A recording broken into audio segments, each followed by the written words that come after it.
Good morning, everybody. It's me, Robert Phoenix, and we are back for another edition of the Astro Weather. Today is the 2nd of May. We are well into the sign of Taurus. Just kind of ambling along, strolling through the sign of Taurus. It's interesting to watch these protests happen. Now, apparently pardon me, I have a little runny nose this morning. Apparently they're spreading across, well, there are protests now in Canada, as well as across this country. But it's interesting to see them start really started in the sign of Aries. And now in Taurus, you know, they're just, encamped on these campuses and digging their hooves in, so to speak. Apparently last night I tried to sit up and watch some of it, but I wound up going to bed relatively early, but not early in terms of West Coast time. But apparently the cops got called in to UCLA last night and just started hauling people off one by one. It's interesting watching some, random interviews on some of the live streams. And it's amazing how few people actually go to the schools that they're protesting at, on both sides, by the way, because there's a heavy pro-Zionist faction that is showing up at the protests, and also a heavy pro-Palestinian faction as well. And what a country we live in. We're going to get into some of this today over on 15 minutes. There's a link in the show notes. And today is Theodore Herzl's birthday. If you're not familiar with Theodore Herzl, he is the father of modern Zionism, and he was the head of the Zionist Congress. And it's through Herzl that we have a modern day version of Israel. So we're going to get into Herzl and sort of the roots of Zionism over on 15 minutes. If you have any interest in that sort of thing, please join us, because we'll be talking about it. All right, let's get into a little bit of the protocols at the beginning of the show. Hit the like button if you enjoy the content. Of course, it always helps the algorithm. If you have not subscribed, please subscribe. And if you have subscribed, you may want to subscribe again, because YouTube has this pesky way of unsubscribing people. And of course, you can hit the notifications and be notified of anything that comes up on this channel, whether it's a show or I did a standalone video of the protest mash from 2020 and 2024. So you'll always get updates whenever you hit that thumbs up. Lastly, again, if you would like to purchase a cup of coffee, there's a link in the show notes. And as always, I am grateful for your coffee purchases. As you may or may not know, this channel has been demonetized and has been for over a decade. So I don't make any money off of YouTube. And that's okay. I'm okay with it. But, we all have to work for a living. So, my income stream is based on doing readings for people and the occasional cup of coffee. And of course, our sponsor, True Hemp Science, which I will be referring to a little bit later in the show with our star of the day. So again, if you've purchased a cup of coffee or two, thank you very much. I appreciate it. It helps me. It helps the show. It helps keep the lights on and the cats in food. So speaking of cats, Jasper's under the weather today. So if you can send Jasper some good cat vibes, that would be very, very helpful. Very helpful. He worked this morning. I think he ate too much. And that's always a problem with Jasper when he eats too much because it has to go somewhere. And unfortunately, it's usually the floor. So send some good vibes Jasper's way. Okay, let's get into the weather. Let's see, where are we? Oh, come on. Come on, come on, come on, come on, come on. Hold on. So,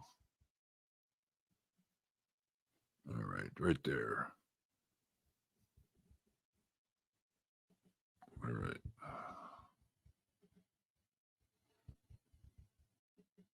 Here we go. All right. We're looking at it. 2nd of May. All right. So what do we notice? The moon in the final degrees of Aquarius.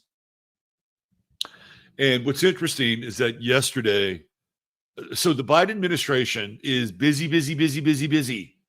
They're busy beavers. And yesterday, I think they either announced it, they have a plan in place for what is, for all intents and purposes, rent control, national rent control. Oh yeah, national rent control, meaning that if you are a landlord and you have properties, that you are not going to be able to raise your rent over a specific level over a given period of time, which I think would be a fiscal year. And keep in mind here that the whole idea is to essentially socialize everything, that the government is invested in managing almost every part of this version of the government is invested in managing almost every part of your life.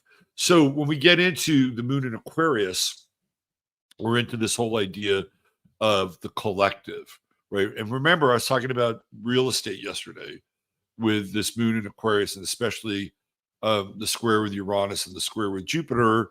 And I'm sure that there's, and I know at least one property owner in chat, and I'm sure there's more. And then when I say property owner, I'm talking about multiple properties. The government's going to make your life hard for you, because what's going to happen is that the cost of things is going to go up, including property taxes and including insurance.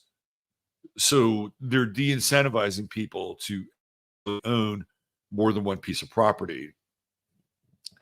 I mean, this is really all about the reallocation of wealth, assets, and resources. So that's one thing that came up yesterday. So keep an eye on that, because, and again, I'm not sure how powerful the various real estate lobbies are, because this is how politics works now. It has nothing to do with the will of the people. It's all about the donor class.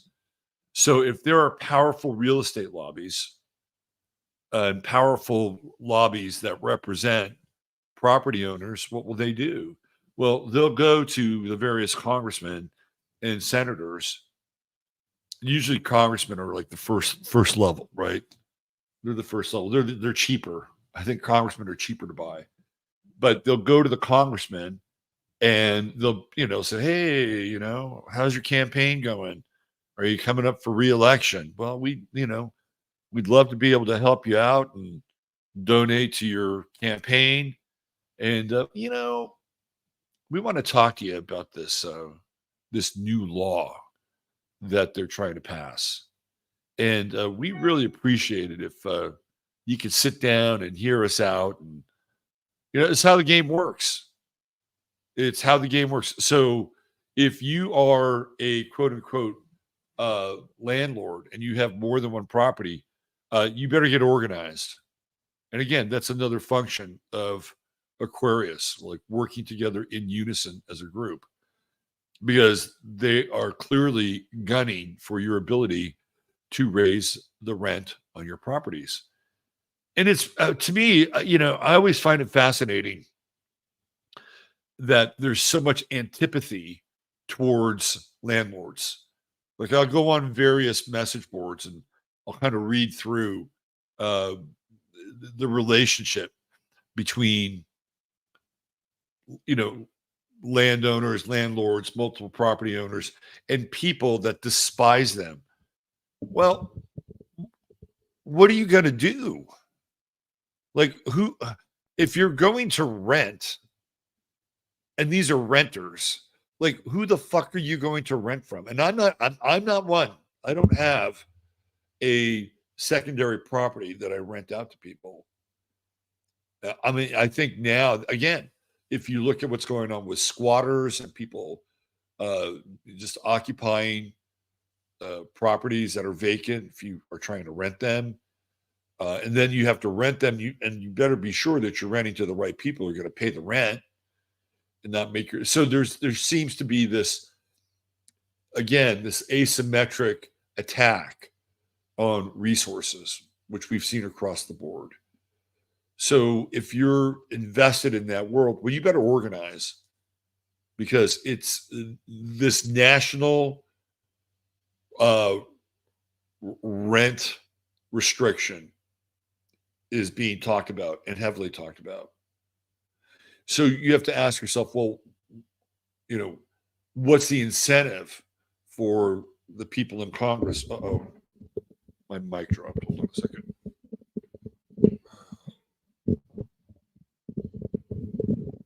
We'll just do this. How about that? Improvise. I'll do the fix up between shows. So you have to ask yourself, well, who's incentivizing this? It's got to be BlackRock, and it's got to be the hedge funds who are buying these properties, right? Because people who own these properties will want to get out. If they're going to want to get out, I said, well, I can't make any money, and again, I didn't really finish that thought. I just don't understand the antipathy of people towards. It's like, oh, you're gouging me. Well, no, they're providing a service because you can't afford to buy a house. So you have to live somewhere. I guess you could live in an apartment. But even in an apartment, you have, quote unquote, a landlord, depending on the arrangement of the apartment.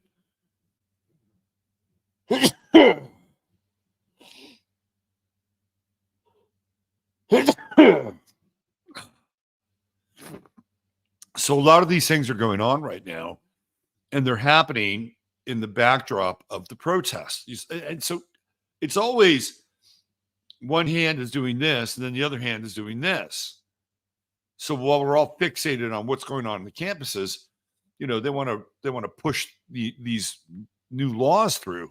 And another law that they're working on is changing the hot water heaters. They want everything run by what's called a heat pump. And it's all part of the green agenda. Like, this administration has done more damage in 4 years than any other administration that I could think of. But again, you know, bringing it back to astrology, and I just read about this stuff in the last 24 hours, and it's the moon in Aquarius and coming in and squaring the sun, squaring Uranus, squaring Jupiter. And so, well, this is for the greater good. You'll get a lot of that with the moon in Aquarius, or just Aquarius in general, the greater good. And then we have this discussion about communitarianism, and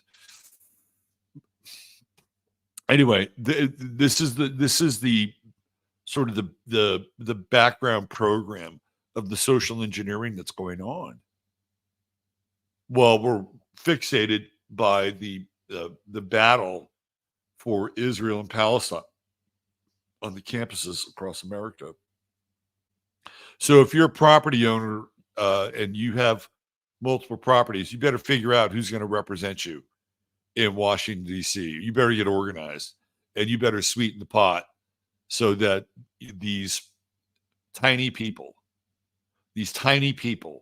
who've been given tremendous amounts of power don't fuck you. Here's a little early morning vulgarity for you. And, you know, here we are at the final degrees of the moon in Aquarius. which puts it in the Libran decan. And it feels like, again, we're negotiating for our emotional turf and our emotional territory. Now, by the end of the day, the moon will ingress into Pisces, and that sets up another 48 hours of a different kind of emotional carrier, emotional signal, much more emotional, right? Like the moon in Aquarius is not very emotional, but it can get fired up. It can get stimulated. And especially when there's a sense of justice or injustice that's involved with it. But the moon in Pisces just wants you just want to pull the covers up over your head.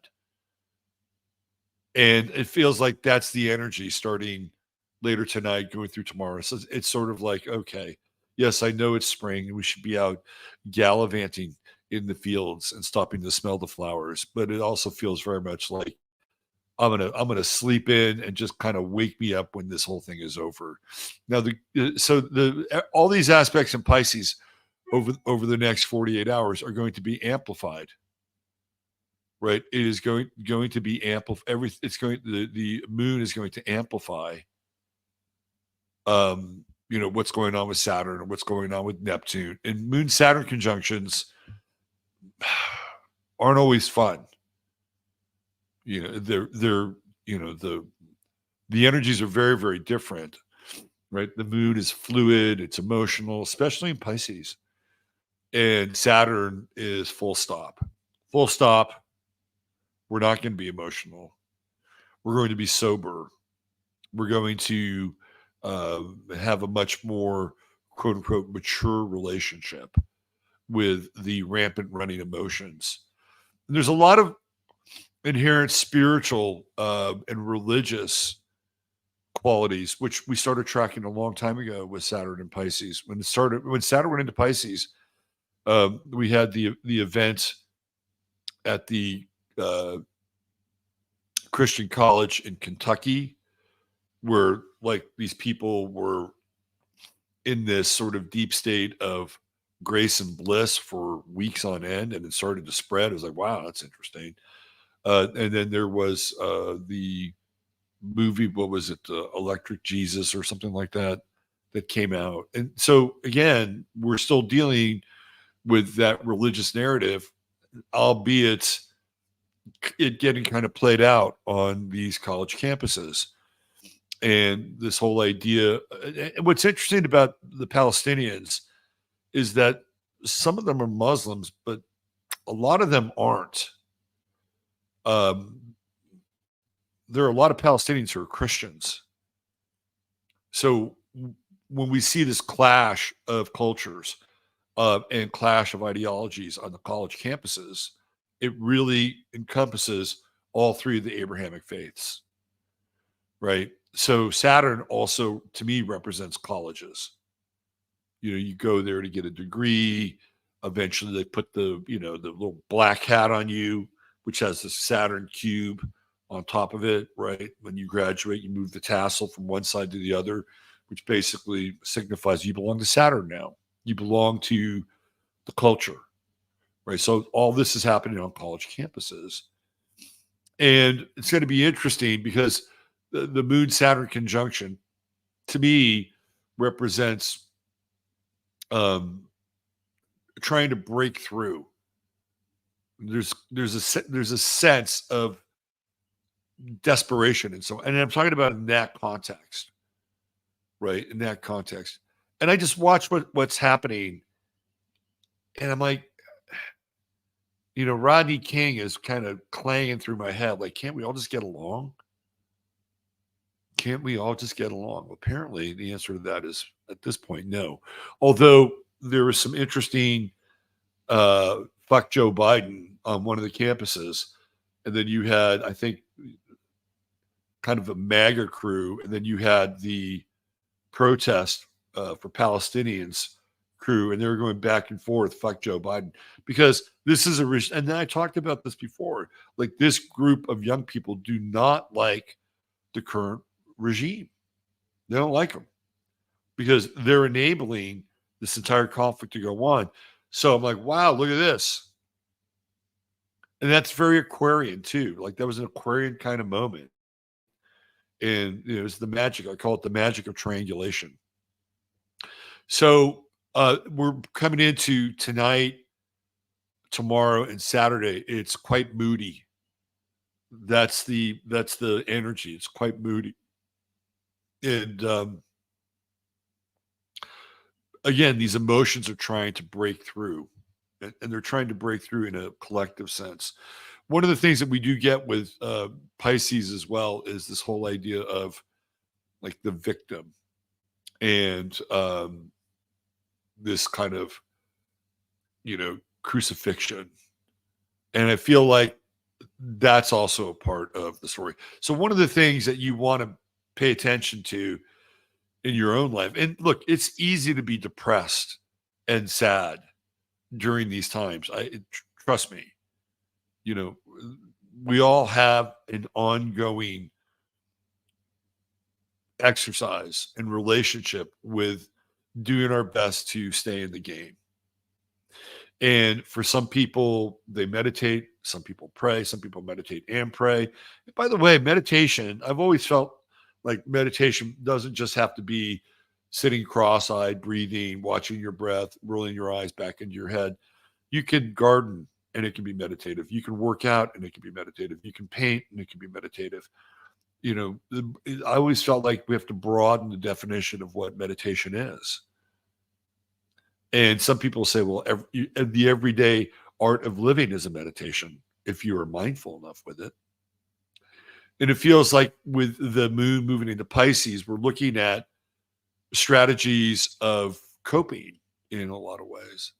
And I like at least initially, the sextile between the moon and Venus. And there's just tonight and going into tomorrow, there's just more of a sense of kindness in the air. And let's hope that it spreads to places where it needs to spread. And you remember, you're always the front line for all of this. So if you want more kindness in the world, then you have to be somebody who demonstrates that. Right? Everything starts and ends with you. And that goes into mind. We all check out every now and then, right? Whatever. We all check out, and the robot kicks in. Happens. It happens. But it feels like, especially later today and moving in tomorrow, that mindfulness is very important, because you never know how you're going to change somebody else. You never know how you're going to change their day in a lot of ways. And I'm a big proponent of the downstream effect of our actions. And by the way, you don't always have to be like super happy and super positive, although it certainly helps. But you don't always have to be that. What you have to be is truthful and authentic. But when you look around at the world and you see that the world is getting frayed at the edges, and people are just being in this reactive mode, then you have some degree of responsibility to say, I am not that. I am not going to participate in the mass level of programming that's going on. And again, the downstream effect is, if you are kind and present with people, and the two of them as one one integrated expression, right? And trust me, you're not responsible for the other person, and there's a lot of density. So it might just be like, I don't know, throwing a water balloon at the side of a cliff on the ocean, hoping that water balloon will somehow break away a few grains of sand on the cliff, versus the constant pounding of the waves of the ocean, which will erode the cliff face over time, right? So that can happen, but you never know, right? You never know how your actions affect the downstream events of other people. And that you might impact 2, 3, 4 people down the line. That's how powerful we are. Now, you can't have the expectation that's going to happen all the time. But if you don't have a sense of awareness around it, it'll never happen. So that's a nice setup for the moon moving into Pisces, and especially as it begins to lose energy, right? By the time we get into Sunday night, that moon is in Aries, which is a weird place for a balsamic moon because it's hot, and yet at the same time, it is dissipative and it's losing its juice, right? So Sunday is going to be an interesting time. Sunday, Monday are going to be very interesting in terms of moving through Aries and coming into that new moon space eventually next week with the new moon in Taurus, which is, by the way, if you want to get a haircut, one of the best times to get a haircut is the new moon in Taurus. Just saying. All right, what else do we got? Pluto. Today, Venus is in square with Pluto, and it was yesterday. So we're in that square now for about 2 days. Degree for Venus. Let's see. So 5 would make it 8. So that'd be 10. Let's see. So it would be 10 days. So we get to 8 degrees. So we're in 10 days with this Venus-Pluto square.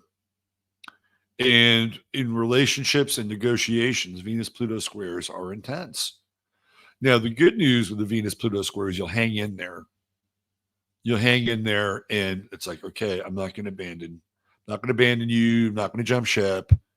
And you demonstrate through a Venus-Pluto square that you're willing to go through the intensity and the fire, as long as the other person is willing to go through the intensity of the fire too. It's great. The downside can be hanging on too long. So we're looking at our relationship with the physical world and materiality. And I can put myself in this bucket that it would probably over the next 5 days, what did I say? 5 days, 10 days? Let's see, 2, 8. Yeah, I think it's about 10 days. During the next 10 days, you may want to look at your possessions and figuring out how to offload some of them. This is a good time to offload them. Things that you've held on to for a long time. Maybe it's time to let go of them. And you might even be able to make some money with that Venus-Pluto square. But at the end of the day, the idea and the goal is to look at your relationship with your possessions. Now, money and investments are another part of this discussion. You need to look at that. If you have a portfolio, and I know a lot of you have portfolios, even if they're modest, you need to look at them with this Venus-Pluto square and just don't sit on it. Because I think that, this is the wrong time to do that. And you need to either divest or diversify. So this is important. This is an important time financially. And you're going to hear more and more cries about crises with banks over the next 10 days. And I think this whole idea of this black swan event is going to be circulating. So, and I'm not saying it's going to happen, but you will hear talk about it. And again, you just want to look at, where's your money? What's it doing? Is it in the right place?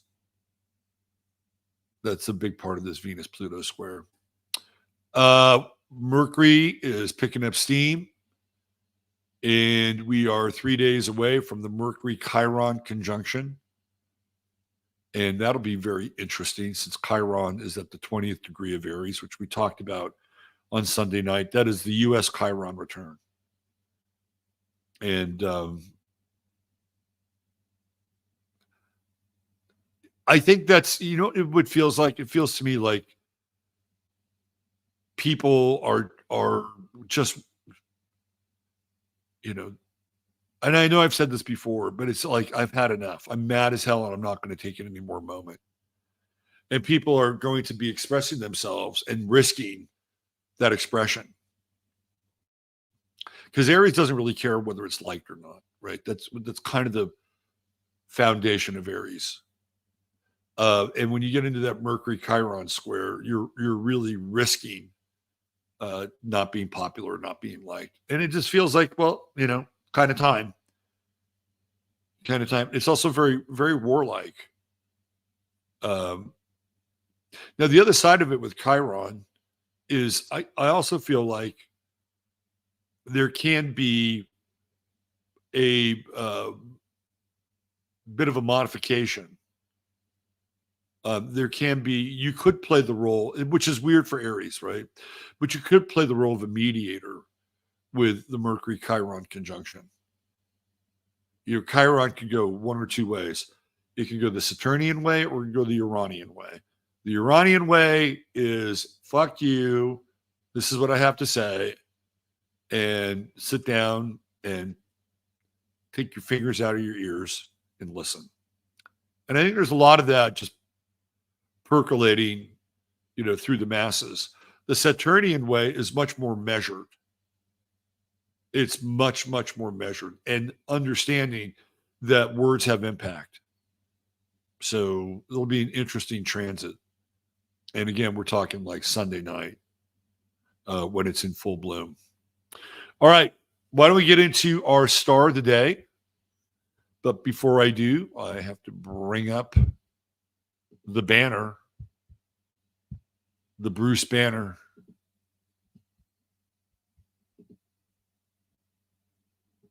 There we go. So True Hemp Science, truehempscience.com is where you want to go. And that is your source for all things CBD and some of the best organically sourced and personally crafted by our good friend Chris over at truehempscience.com. And they have all kinds of products. They have water solubles, oil-based. He's come out. I got to get him on the show. Maybe I'll get him on Sunday night and just have a brief, little, because we are in this Taurus period. It'd be good to have a little hemp talk on Sunday night. He's got a whole new suite of products, which are amazing. And of course, he also has some external products as well and some non-hemp products. So go to truehemp.com, check it out. If you like what you see and you order $100 or more, type in 15MINS. That's 15 mins. And that ensures that you get a goodie bag with your order, and it helps the show. Everybody wins. $150 or more gets you free shipping, and there's always a 30-day money-back guarantee. TrueHempScience.com, your one-stop shop for all things CBD. All right, let's get into our True Hemp Science star of the day. Without any further delay, it is Dwayne "The Rock" Johnson. Now, I chose this picture on purpose. There are multiple pictures of The Rock cross-dressing. He doesn't mind cross-dressing. One of them is with his daughter, and they're playing makeup, and he's a girl dad. By the way, I don't understand that definition. Why can't you just be a dad? Why does it have to be? That's a phrase, right? Girl dad. Why can't you just be a dad? Is there a phrase boy dad? I've never heard that. Oh, he's a boy dad. It's just automatically assumed that dads have this, preternatural affection for boys, which is true. But those relationships are more complex than you understand. And some of you may know that. But I posted this because he has a Venus-Mars conjunction in Gemini. And I'm like, okay, well, look at what we have here. And then on the other hand, you'll see him and, he's the Serpent King, right? Wasn't he the star of the Serpent King? I think it was one of his movies that he made his debut in. And Venus is the highest planet in his chart. And he demonstrates everything that I've talked about with this Venus-Mars conjunction. However, Venus is just slightly ahead of Mars. So even though he's, like built and, yoked, and he's the rock, he's also the rocket and has no problem with it, right? So, hey, more power to you, brother. More power to you. He's got an intense T-square going on here with Pluto squaring Venus, Pluto squaring Mars. And I think when he wants something, like, he is not going to let go or give up, right? He's not going to let go or give up. This is when you get into the squares. I talked about the Venus Pluto square earlier. Again, here we see it. He's got Pluto in the 12th house. And I have mentioned Pluto in the 12th house before. And there are people who I've talked about as examples of having Pluto in the 12th house and how it drives their public persona. So there are three examples I always bring to the table. One is Tom Brady, who has Pluto in the 12th house. The other is Donald Trump, who has Pluto in the 12th house. And the other is Madonna, who has Pluto in the 12th house. And these are all people who are in some ways driven to be figures. And now we can add the rock to Pluto in the 12th house. So the question is, well, why is this true?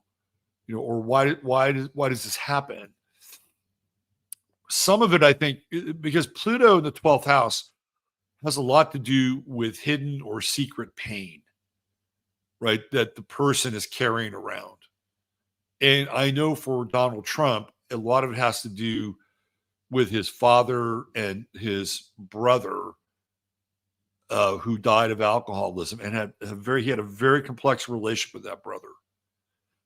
For Muhammad Ali, did I say Muhammad Ali? Muhammad Ali has Pluto in the 12th house as well. I think for Muhammad Ali, was growing up in Louisville, which is where he was from, and experiencing things like racism that were clearly, part of his everyday life. It was very segregated, and these Pluto aspects in the 12th house leave a mark on a person. I don't know what Tom Brady's thing is, because it looks like he grew up in, the perfect environment in middle-class San Mateo, California, which is where Tom Brady is from. But maybe there's something that we don't know about with Tom Brady. Madonna had a very, tortured relationship with her father. And, there's that song, Papa Don't Preach, right? It's about Madonna getting an abortion. So, Pluto is a driver. And I don't know what the rock's secret pain is. I would kind of go on the record, and it's like Pluto at 29 Virgo. It's right at the edge. And with those Venus squares, Mars square, Moon, Jupiter, I don't know. I kind of get casting couch vibes with the rock. Like at a certain point in time, like you're going to be a big star and,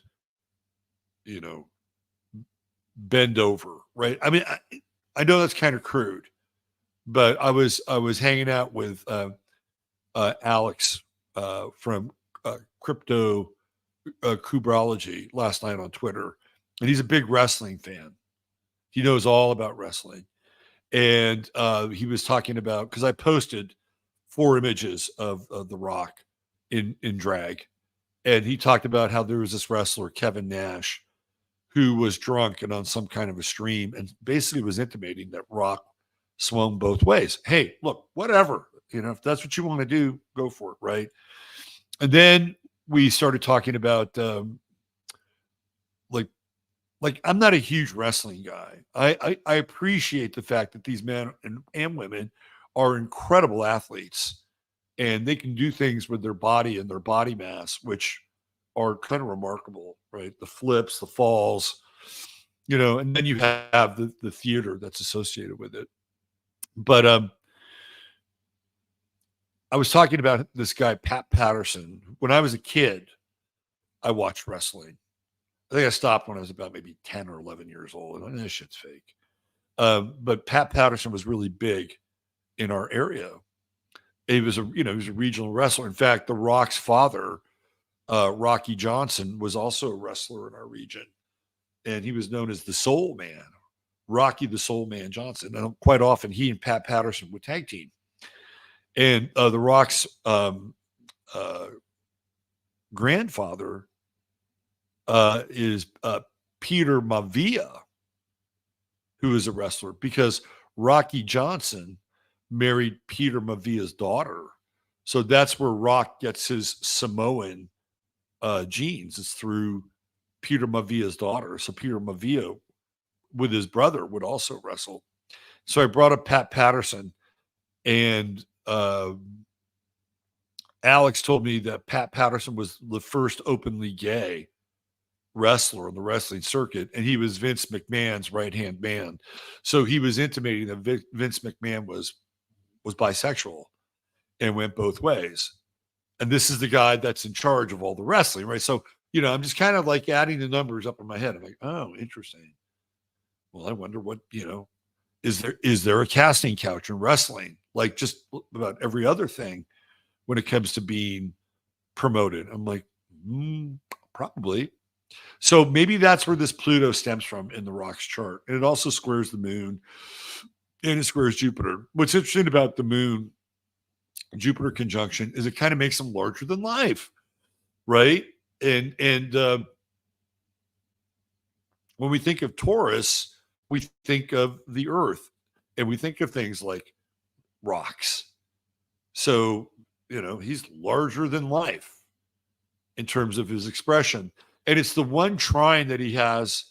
I'm sorry, Taurus is his sun, but this is Earth right here, Capricorn.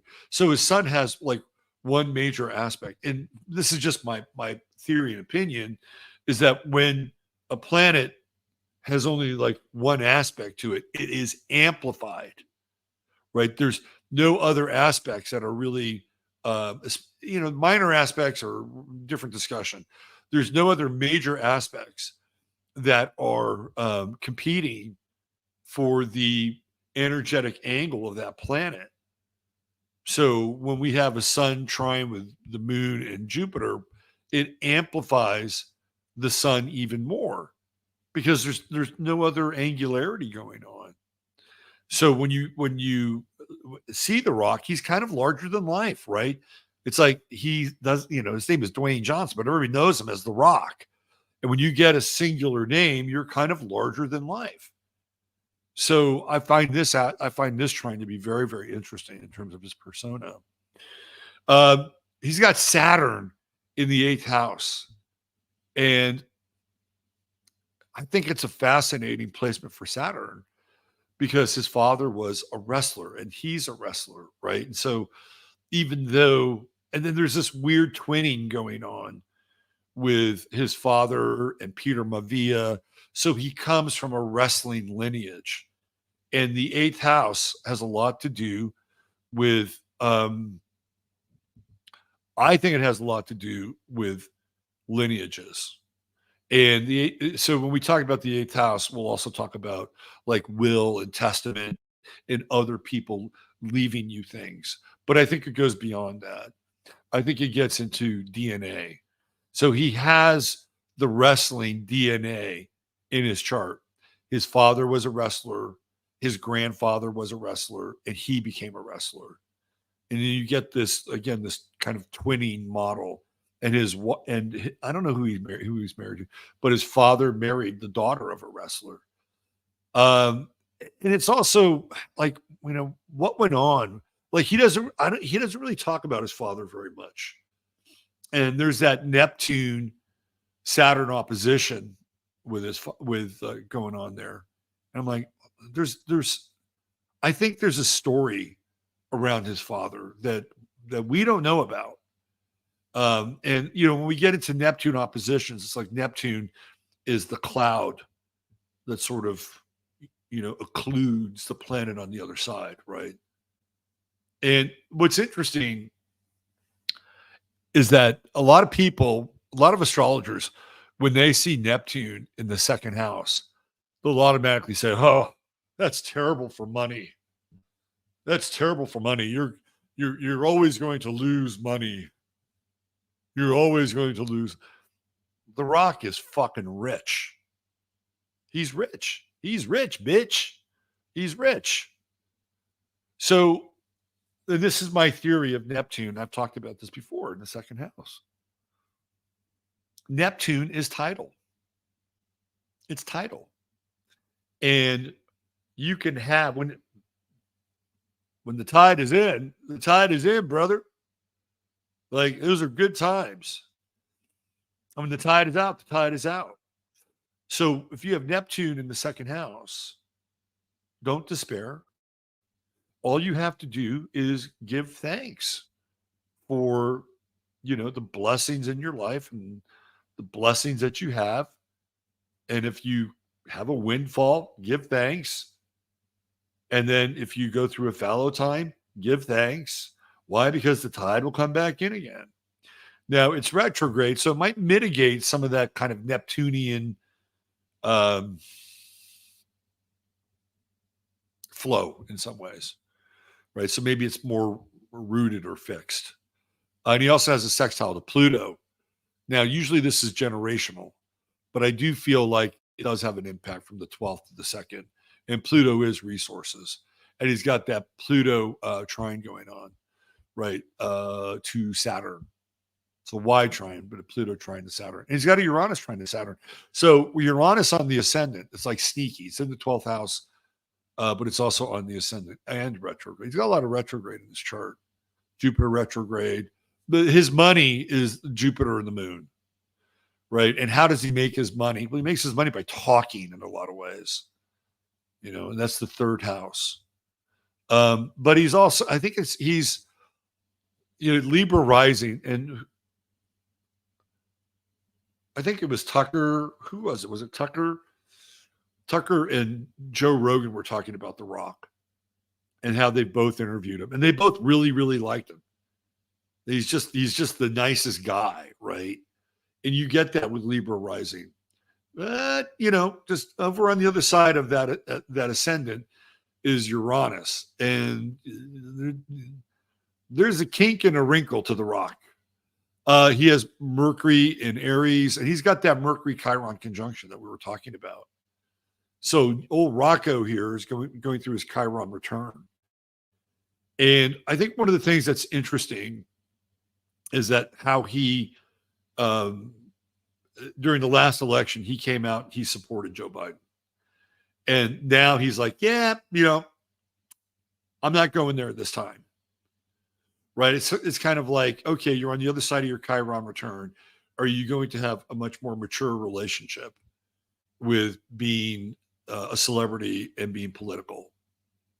Are your words going to be more measured than they were in the past? And the answer to that, I think, clearly is yes. The other thing that's interesting about The Rock is this whole idea that he's this potential candidate to be president when this was being talked about in the 2010s.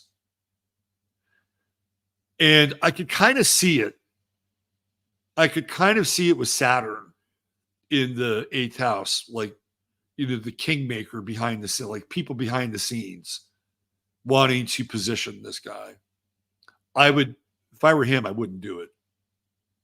He's got the South Node in Cancer in the 10th house. And it's always fascinating to watch or to look at a chart where somebody has such a public face. And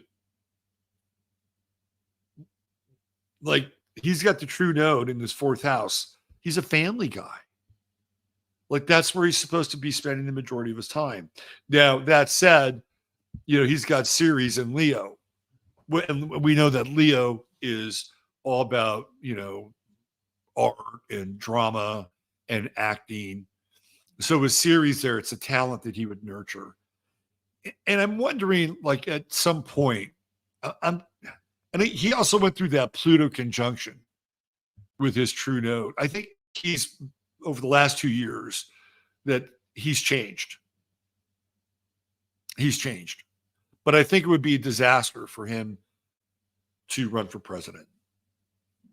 No matter how much investment the secret Saturn would have in the 8th house. Don't do it. Don't do it, Dwayne. Stay home. Be a family man. Make some more movies. Run the UFL. All right. That's your True Hemp Science star of the day. So thanks for being here. I appreciate each and every one of you showing up and being a part of my day. I start your day and you start my day. It's a reciprocal relationship. So thank you for being here. Please join me over on 15 Minutes. There we'll talk about Theo Herzl, the father of Zionism, and the man who might be responsible for the ideological birth of Israel. Please join us. Have a great day. Stay blessed. Bye for now.